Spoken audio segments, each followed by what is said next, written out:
આજના લેક્ચરમાં આપનું હાર્દિક સ્વાગત છે। આપણે ગયા લેક્ચરની અંદર પહેલો પાઠ પૂર્ણ કર્યો। હવે આજે બીજો પાઠ શરૂ કરવા જઈ રહ્યા છીએ, પણ બીજો પાઠ એટલે કાયદેસર બીજા ક્રમનો નહીં, આપણે ક્રમ નંબર 8મો પાઠ ભારતના રાજ્ય બંધારણનું ઘડતર 8મો પાઠ શરૂ કરવા જઈ રહ્યા છીએ। ભારતના રાજ્ય બંધારણનું ઘડતર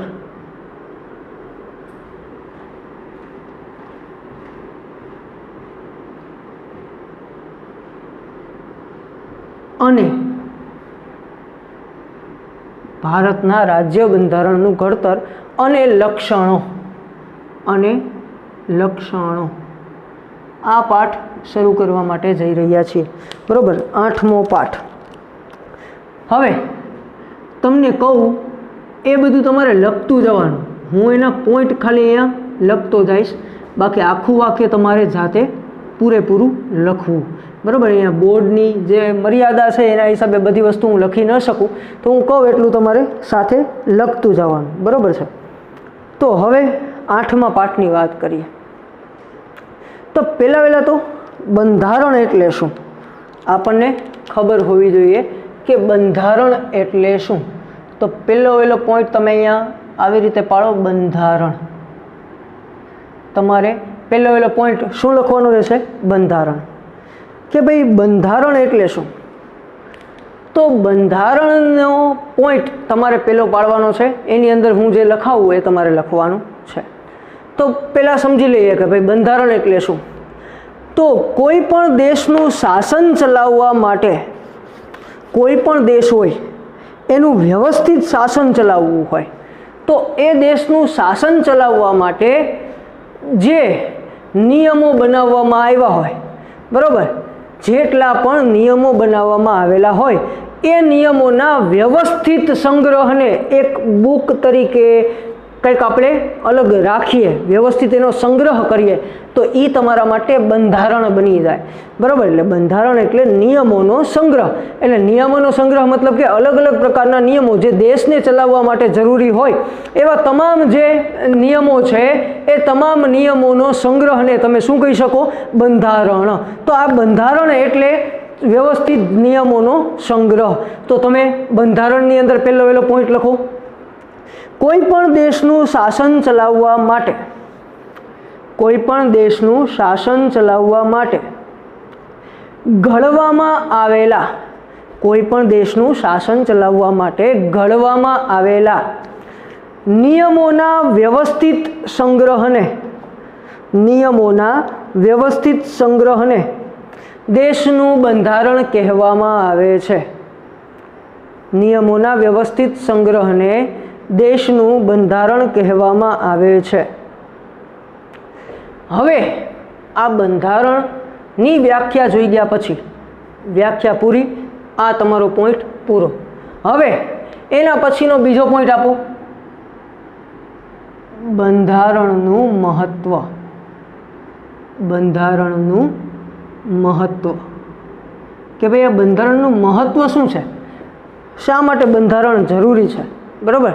બંધારણનું મહત્વ શું હોય, શા માટે બંધારણ હોવું જોઈએ, આ બધી વસ્તુની વાત અહીંયા કરીએ। તો બંધારણનું મહત્વની અંદર વાત કરીએ, બંધારણ છે એ દેશનો પાયાનો અને મહત્વનો દસ્તાવેજ છે। બંધારણના મહત્વની પહેલો પોઈન્ટ મહત્વમાં કે બંધારણ છે એ દેશનો કેવો છે? પાયાનો અને મહત્વનો દસ્તાવેજ છે। દેશનો પાયાનો અને મહત્વનો દસ્તાવેજ છે।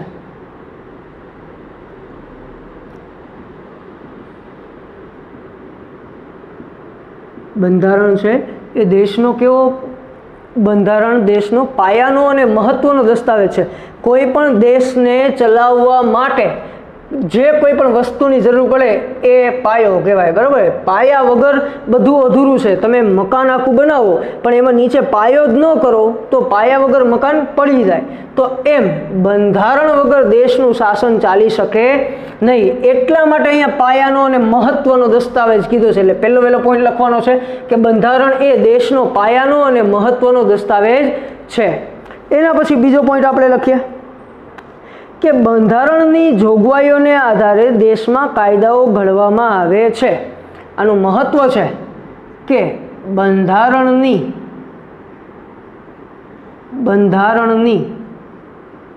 જોગવાઈઓના આધારે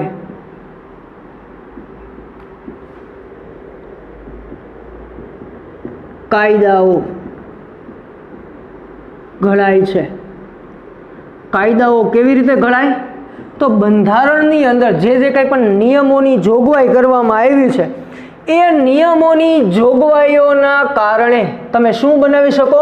કાયદા. કે ભાઈ હાલો બંધારણની અંદર એક જોગવાઈ છે કે ભાઈ બાળકોને શિક્ષણ આપવું, તો એના આધારે બંધારણમાં એક કાયદો બન્યો કે ભાઈ ફરજિયાત 6 થી 14 વર્ષના બાળકોને મફત અને ફરજિયાત શિક્ષણ મળવું જોઈએ.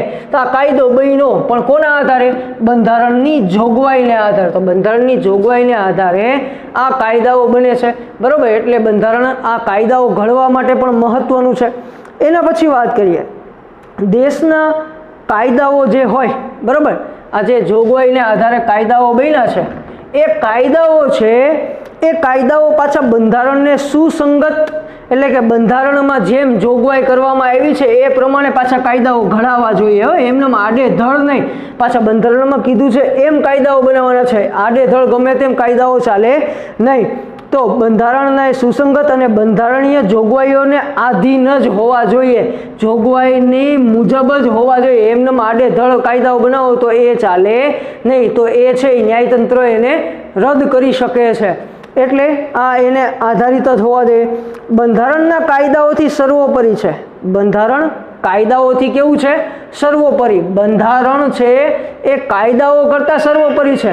બંધારણ છે એમાં કાયદાઓ વધારે, બંધારણમાં કાયદાઓ જે કંઈ પણ બનાવવામાં આવ્યા છે બંધારણની જોગવાઈઓના આધારે, એટલે કાયદાઓ બન્યા. એટલે એવું નહીં કે બંધારણ કરતાં કાયદાઓ મોટા. બંધારણ છે એ સર્વોપરી છે, કાયદા નહીં, બરાબર. બંધારણ ચાલે, કાયદાઓ હંમેશાને માટે ચાલે એવું જરૂરી નથી. કાયદાઓમાં ચેન્જ આવી શકે, બંધારણમાં ચેન્જ આવી શકે નહીં.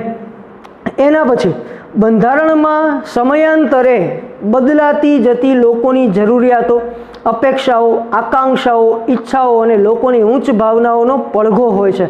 બંધારણમાં શું હોય છે? બંધારણની અંદર સમય મુજબ, સમયાંતરે એટલે સમય મુજબ, અલગ અલગ સમય પ્રમાણે જે લોકોની જરૂરિયાતો બદલાતી હોય, બરાબર. લોકોની આજે ઈચ્છા અલગ હોય, કાલે ઈચ્છા અલગ હોય, બરાબર. એની અપેક્ષાઓ હોય, બરાબર. એની મહત્વાકાંક્ષાઓ હોય. તો આ બધી લોકોની ઉચ્ચ ભાવનાઓ છે. આ બધાનું સ્વરૂપ તમને બંધારણની અંદર જોવા મળે છે. આ પણ એક બંધારણની મહત્વ છે, બરાબર. એટલે બંધારણના અંદર તમે એના પછીનો પોઈન્ટ લખી શકો કે ભાઈ બંધારણની અંદર લોકોની બદલાતી જતી ઈચ્છાઓ, અલ્પવિરામ મહત્વાકાંક્ષાઓ, અલ્પવિરામ ઉચ્ચ ધ્યેયો, બરાબર. એના પછી લખી શકો કે લોકોની ઉચ્ચ ભાવનાઓ. આ બધી વસ્તુઓનો સમાવેશ થાય છે. તો આ બધી વસ્તુઓને કારણે આપણે બંધારણને શું કહી શકીએ? તો બંધારણને જીવંત અને મૂળભૂત દસ્તાવેજ કહેવાય છે. કે ભાઈ બંધારણની અંદર લોકોના જે કંઈ પણ બદલાતી જતી ઈચ્છાઓ, મહત્વાકાંક્ષાઓ, એની ઉચ્ચ ભાવનાઓ વગેરેનો પડઘો પડતો બંધારણમાં જોવા મળે છે. એટલે આપણે કહી શકીએ કે બંધારણ છે એ જીવંત દસ્તાવેજ છે, બરાબર. બંધારણ છે એ જીવંત અને મૂળભૂત દસ્તાવેજ છે. એમ કેમ કહી શકાય? તો આ બધી વસ્તુઓને આધારે કહી શકાય કે ભાઈ બંધારણ છે એ મૂળભૂત અને જીવંત છે. કેમ કે એમાં લોકોની ભાવનાઓ જેમ જેમ બદલાય છે એમ પણ બંધારણમાં એના મુજબ કંઈક ને કંઈક તો અલગ અલગ પ્રકૃતિ જોવા મળશે, બરાબર. બંધારણની અંદર એવી પ્રકારની કંઈક ને કંઈક જોગવાઈઓ તમને જોવા મળશે. એટલા માટે આપણે બંધારણને મૂળભૂત દસ્તાવેજ કહી શકીએ. તો આ બધું હતું જે બંધારણનું મહત્વ હતું કે ભાઈ આ પ્રમાણે બંધારણનું મહત્વ રહેલું છે. હવે આપણે એના પછી એક મહત્વનો પોઈન્ટ જોવા માટે જઈ રહ્યા છીએ. આ બંને પોઈન્ટ અહીંયા પૂરા. હવેનો જે પોઈન્ટ છે એ જોઈએ. હવેનો પોઈન્ટ જે છે એ છે બંધારણ ઘડતરની પ્રક્રિયા. હવેનો પોઈન્ટ શું છે? બંધારણ ઘડતરની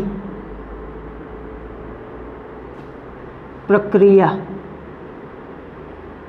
કે ભાઈ બંધારણ કેવી રીતે બન્યું, બંધારણ ઘડવા માટેની આખી પ્રોસિજર શું હતી, તો એ બંધારણના ઘડતર માટેની આખી પ્રક્રિયા જોવાની છે કે ભાઈ બંધારણનું ઘડવા માટે કેવા કેવા પ્રકારની પ્રક્રિયાઓ થઈ. તો હવે એમાં એવું બને છે કે આઝાદી પહેલાંની વાત છે. આઝાદી પહેલાંનો સમય છે. આ આઝાદીના સમય પહેલાં 25 માર્ચ 1946ને દિવસે, બરાબર, આઝાદી પહેલાંની વાત છે, બ્રિટિશ સરકાર દ્વારા એટલે કે અંગ્રેજો દ્વારા 25 માર્ચ 1946ને દિવસે 3 સભ્યોના કેબિનેટ મિશનને ભારતની આઝાદીનો ઉકેલ શોધવાનું કાર્ય સોંપવામાં આવેલું હતું. એટલે 25 માર્ચ 1946ને દિવસે કેબિનેટ મિશન આવ્યું, બરાબર. એ કેબિનેટ મિશન છે એના દ્વારા જે ભારતની બંધારણની અને આઝાદીનો જે કાંઈ પણ પ્રશ્ન છે એનું સોલ્યુશન કરવા માટેનું કહેવામાં આવેલું હતું. તો આપણે અહીંયા લખીએ 25 માર્ચ 1946, પહેલો પોઈન્ટ 25 માર્ચ 1946. એમાં કેબિનેટ મિશન, પહેલાં શું આવશે? Cabinet mission. કોના દ્વારા આવ્યું કેબિનેટ મિશન? અંગ્રેજો દ્વારા, એટલે કે બ્રિટિશ સરકાર દ્વારા. તો એ કેબિનેટ મિશને આવીને શું કર્યું? તો કે ભાઈ ભારતની આઝાદીનો જે પ્રશ્ન છે એ પ્રશ્ન ઉકેલવાનું કામ આ કેબિનેટ મિશનને આપવામાં આવ્યું. આ કેબિનેટ મિશન છે એ 25 માર્ચ 1946ને દિવસે આવશે અને પછી ત્યારથી ભારતની જે કંઈ પણ આઝાદીનો ઉકેલ છે એને શોધવા માટેનું જે કંઈ પણ કામ છે એ ચાલુ કરશે. હવે આ કેબિનેટ મિશન છે એણે બંધારણના ઘડતર અંગેનું માળખું ઘડવા માટે આ કેબિનેટ મિશન એવું, એણે બંધારણ, જો ભાઈ કોઈ પણ દેશને એમને સ્વતંત્ર ન કરી શકાય, જ્યાં સુધી એનું બંધારણ ન હોય ને ત્યાં સુધી કોઈ પણ દેશ પોતે પોતાની રીતના સ્વતંત્ર ન થઈ શકે. બાકી તો શું થાય? જવાહરલાલ નહેરુ એમ કે ભાઈ હું વડાપ્રધાન બનીશ, મહાત્મા ગાંધી એમ કે હું વડાપ્રધાન બનીશ, સરદાર પટેલ એમ કે હું વડાપ્રધાન બનીશ. તો એમાં અંદરો અંદર દેશની અંદર જુવાળ ફાટી નીકળે, અંદરો અંદર લડાઈ ઝઘડા થવાની શરૂઆત થઈ જાય. એટલે ફરજિયાત કોઈ પણ દેશનું બંધારણ હોવું જરૂરી છે. તો એ બંધારણ બનાવવા માટે અહીંયા શું થયું? તો કે બંધારણ સભાની રચના. શું થયું? બંધારણ સભાની રચના.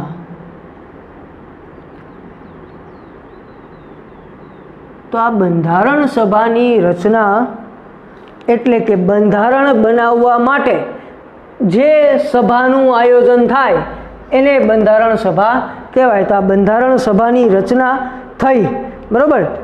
આ બંધારણ સભાની અંદર શું હતું? તો બંધારણ સભાની અંદર 385 સભ્ય હતા. કેટલા સભ્યો હતા? 385 સભ્યો. આ બંધારણ સભાની નિમણૂક થઈ, બરાબર. એની અંદર ટોટલ કેટલા સભ્યો રાખવામાં આવ્યા હતા? 385 સભ્યોએ પોતાનું જે કંઈ પણ નામ છે એની અંદર રજિસ્ટ્રેશન કરાયું.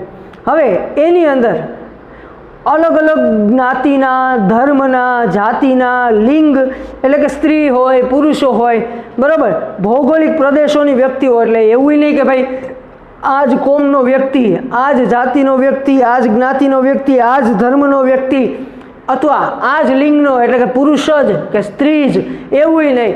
એક જ વિસ્તારનો એવું નહીં. અલગ અલગ વિસ્તારોમાંથી, અલગ અલગ જ્ઞાતિમાંથી, અલગ અલગ જાતિમાંથી, અલગ અલગ લિંગ આધારિત, અલગ અલગ ભાષા આધારિત સભ્યો આની અંદર આવ્યા હતા. એમ કરીને ટોટલ 385 સભ્યો થયા હતા. તો આમાં ઘણા બધા લોકો સમાવેશ થયો. એના મુજબ જવાહરલાલ નહેરુ, કેવા કેવા વ્યક્તિઓ હતા એ વ્યક્તિઓના નામ જોઈએ.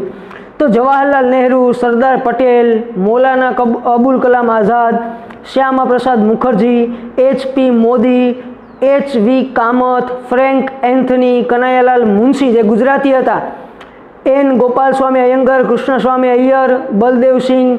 મહિલા, જો આપણે સ્ત્રીલિંગની અને પુલ્લિંગની વાત કરી, લિંગ આધારિત કંઈ ભેદભાવ નહોતો, તો મહિલાઓ પણ આની અંદર હતી. તો કઈ કઈ પ્રકારની મહિલાઓ કોણ કોણ હતી? તો આની અંદર સરોજિની નાયડુ, વિજયલક્ષ્મી પંડિત જેવી ઘણી બધી મહિલાઓનો પણ સમાવેશ થતો હતો.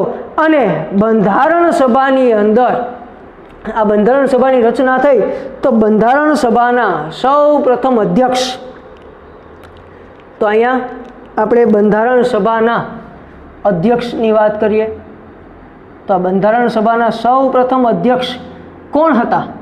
તો બંધારણ સભાના સૌ પ્રથમ અધ્યક્ષ ડૉક્ટર રાજેન્દ્ર પ્રસાદને બનાવવામાં આવ્યા. કોણ? ડૉક્ટર રાજેન્દ્ર પ્રસાદ. આ ડૉક્ટર રાજેન્દ્ર પ્રસાદને બંધારણના સૌ પ્રથમ અધ્યક્ષ બનાવવામાં આવેલા હતા. બરાબર, એ બંધારણ સભાના સૌ પ્રથમ અધ્યક્ષ તરીકે ડૉક્ટર રાજેન્દ્ર પ્રસાદ આવ્યા. એના સિવાય જે ખરડા સમિતિ હતી, બરાબર, જે કાયદા સમિતિ જેને કહેવાય, બરાબર, ખરડા સમિતિ, તો આ ખરડા સમિતિના અધ્યક્ષ જે વ્યક્તિ હતા એ વ્યક્તિ હતા ડૉક્ટર ભીમરાવ આંબેડકર. ડૉક્ટર ભીમરાવ આંબેડકર. તો આંબેડકર સાહેબને ખરડા સમિતિના અધ્યક્ષ બનાવવામાં આવ્યા. ડૉક્ટર રાજેન્દ્ર પ્રસાદને બંધારણ સભાના અધ્યક્ષ બનાવવામાં આવ્યા. હવે આ આખી રચના તો થઈ ગઈ, કોણ વ્યક્તિને શું પોસ્ટિંગ છે એ તો આપી દીધું, પોસ્ટ આપી દીધી. પણ હવે આ બંધારણ સભાની કામગીરી શરૂ ક્યારે થઈ?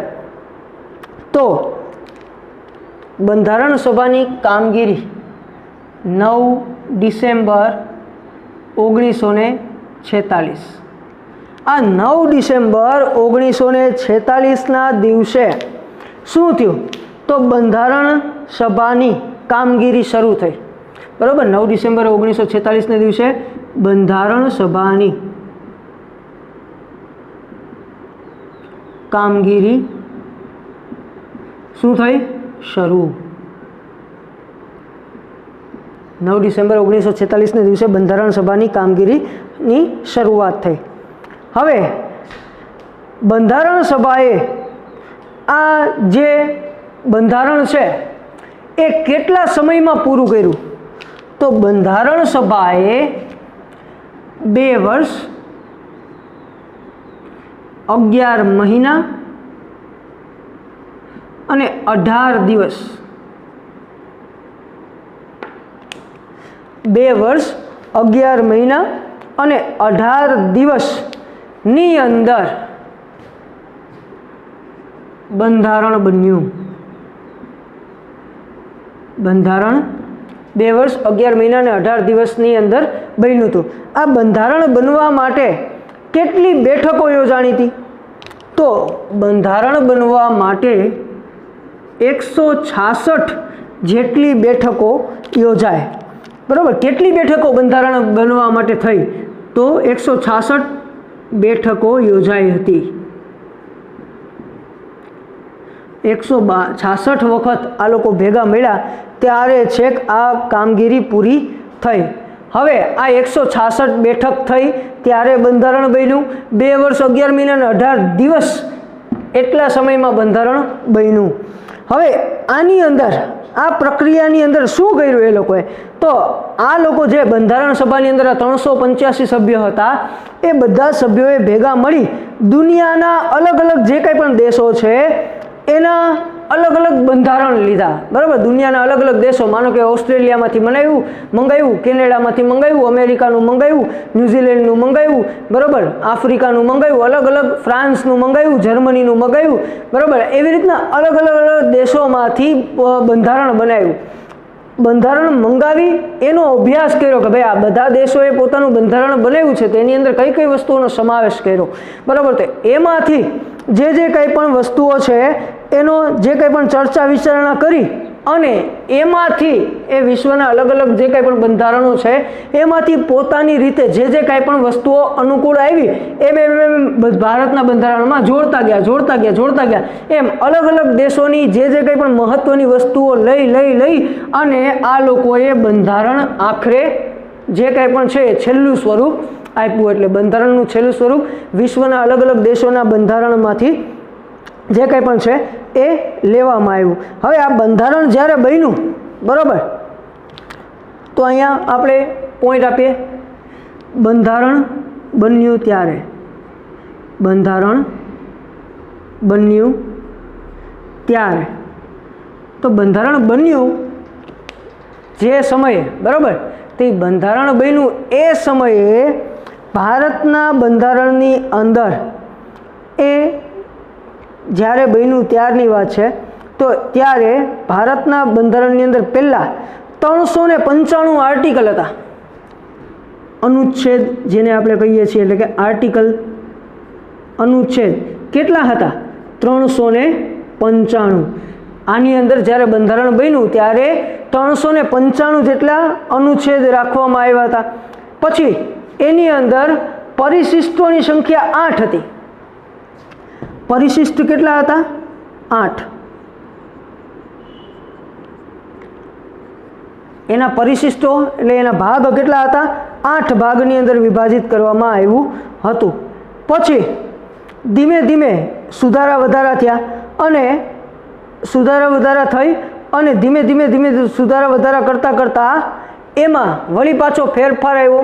સુધારા વધારા કર્યા એટલે એની અંદર આ સુધારા વધારા દરમિયાન અનુચ્છેદની સંખ્યામાં વધારે આવ્યો અને વધારે આવ્યો એટલે એની અંદર ટોટલ 461 જેટલા અનુચ્છેદો અને 12 પરિશિષ્ટ કરવામાં આવ્યા. એટલે પછી અહીંયા 461 અનુચ્છેદ થયા અને આમાં 8ની જગ્યાએ 12 પરિશિષ્ટો કરવામાં આવ્યા. તો આવો ચેન્જ કરવામાં આવ્યો અને આ ચેન્જ કરી અને આ જે બંધારણ છે એને ક્યારે પસાર કરવામાં આવ્યું, મતલબ કે અમલમાં ક્યારે લેવામાં આવ્યું આ બધું ચેન્જ કર્યા પછી? તો કે 26 જાન્યુઆરી 1950. બરાબર, ખરેખર જોઈએ તો 26 નવેમ્બર 1949. 26 નવેમ્બર 1949. આ 26 નવેમ્બર 1949 છે ને એ દિવસે આ બંધારણ સભામાં પસાર થયું. 26 નવેમ્બર 1949ના દિવસે શું થયું? પસાર. ખાલી બધાએ હા પાડી કે હાલો હવે બરાબર ફાઇનલ કે ભાઈ આ બંધારણમાં હવે કાંઈ ચેન્જ કરવાનો નથી. પણ 26 જાન્યુઆરી 1950, 26 જાન્યુઆરી 1950, આ 26 જાન્યુઆરી 1950ને દિવસે આ બંધારણનો શું ચાલુ થયો? અમલ ચાલુ થયો. બરાબર, 26 જાન્યુઆરી 1950ને દિવસે બંધારણનો અમલ ચાલુ થયો. એટલા માટે આપણે દર વર્ષે 26 જાન્યુઆરીએ આપણે 26મી જાન્યુઆરીએ ઉજવીએ છીએ. બરાબર, રાષ્ટ્રીય તહેવાર તરીકે, કેમ કે બંધારણનો સૌ પ્રથમ અમલ 26મી જાન્યુઆરીએ થયો હતો. બરાબર, હવે આ 26 જાન્યુઆરી 1950ને દિવસે ભારતનું બંધારણ અમલમાં આવ્યું અને ભારત કેવું બન્યું? પ્રજાસત્તાક. મતલબ કે ભારતમાં લોકશાહીની શરૂઆત થઈ, પ્રજાની સત્તા ચાલુ થઈ. બરાબર, પ્રજા જે પોતાની રીતના ચૂંટીને જે વ્યક્તિને મત આપે એ વ્યક્તિ ત્યાં આગળ વધશે. તો એ પ્રજાસત્તાક દેશ ભારત અહીંયા 26 જાન્યુઆરીને દિવસે બન્યો. એટલા માટે આપણે એને પ્રજાસત્તાક દિવસ તરીકે પણ ઉજવીએ છીએ. એટલે ભારતમાં પ્રજાસત્તાક દિવસ 26 જાન્યુઆરીથી મનાવવામાં આવે છે 1950થી. હવે આને પ્રજાસત્તાક દિવસ તરીકે તો ઉજવીએ છીએ. હવે બંધારણ સભાની અંદર રાષ્ટ્રચિહ્ન, બરાબર, રાષ્ટ્રચિહ્ન કયું મૂકવામાં આવ્યું? તો આપણે અહીંયા જોઈએ કે ભાઈ ભારતનું રાષ્ટ્રચિહ્ન કયું છે? તો ભારતનું રાષ્ટ્રચિહ્ન બંધારણ સભાએ એક 4 સિંહની મુખાકૃતિ, બરાબર, 4 સિંહની મુખાકૃતિ, એ આપણું શું બનાવવામાં આવ્યું? રાષ્ટ્રચિહ્ન. બરાબર, રાષ્ટ્રીય ચિહ્ન તરીકે 4 સિંહની મુખાકૃતિ. બરાબર, જે તમે જોઈ હશે સારનાથના સ્તંભની અંદર છે. બરાબર, તો સારનાથના સ્તંભની અંદરથી આ 4 સિંહની મુખાકૃતિ લેવામાં આવી છે. આ રાષ્ટ્રચિહ્ન તરીકે સ્વીકારવામાં આવ્યું. પછી રાષ્ટ્રીય સૂત્ર તરીકે રાષ્ટ્રનું એક સૂત્ર પણ આપવામાં આવ્યું. તો રાષ્ટ્રસૂત્ર કયું આવ્યું? તો રાષ્ટ્રસૂત્ર આપણને દરેકને ખબર છે કે રાષ્ટ્રસૂત્ર છે એ સત્યમેવ જયતે. બરાબર, રાષ્ટ્રસૂત્ર શું બન્યું? સત્યમેવ જયતે. આ સત્યમેવ જયતે ને એટલે કે સત્યનો જ વિજય થાય, આ રાષ્ટ્રીય સૂત્ર તરીકે સ્વીકારવામાં આવ્યું. હવે આની અંદર આપણા બંધારણની અંદર લોકોના મૂળભૂત હકો, લોકોને કેવા કેવા પ્રકારના હક મળવા જોઈએ, બરાબર. પછી લોકોની મૂળભૂત ફરજો, એટલે લોકોની દેશ પ્રત્યે કેવી કેવી ફરજો હોવી જોઈએ, બરાબર, એની વાત છે. પછી રાજ્યનીતિના માર્ગદર્શક સિદ્ધાંતો, રાજ્યને જે સારું શાસન ચલાવવા માટે જે માર્ગદર્શન આપે એવા સિદ્ધાંતો, બરાબર. એટલે મૂળભૂત હકો, મૂળભૂત સિદ્ધાંત, મૂળભૂત ફરજો, પછી રાજ્યનીતિના માર્ગદર્શક સિદ્ધાંતો. પછી સરકારના અંગો, તો સરકારના અંગો આપણને બધાને ખબર છે 3 છે. એ સરકારના અંગોની વાત છે: ધારાસભા, કારોબારી અને ન્યાયતંત્ર, બરાબર. અને સરકારના જે કંઈ પણ કાર્યો છે, પછી વહીવટને લગતી જેટલી સૂચનાઓ છે, પછી ન્યાયતંત્રની જે વ્યવસ્થા છે, અનેક મહત્વની બાબતો, બધી જ વસ્તુઓનો સમાવેશ આપણા બંધારણની અંદર થાય છે. તો તમારે એક ક્વેશ્ચન લખવાનો રહે કે બંધારણમાં કઈ કઈ વસ્તુનો સમાવેશ થાય છે.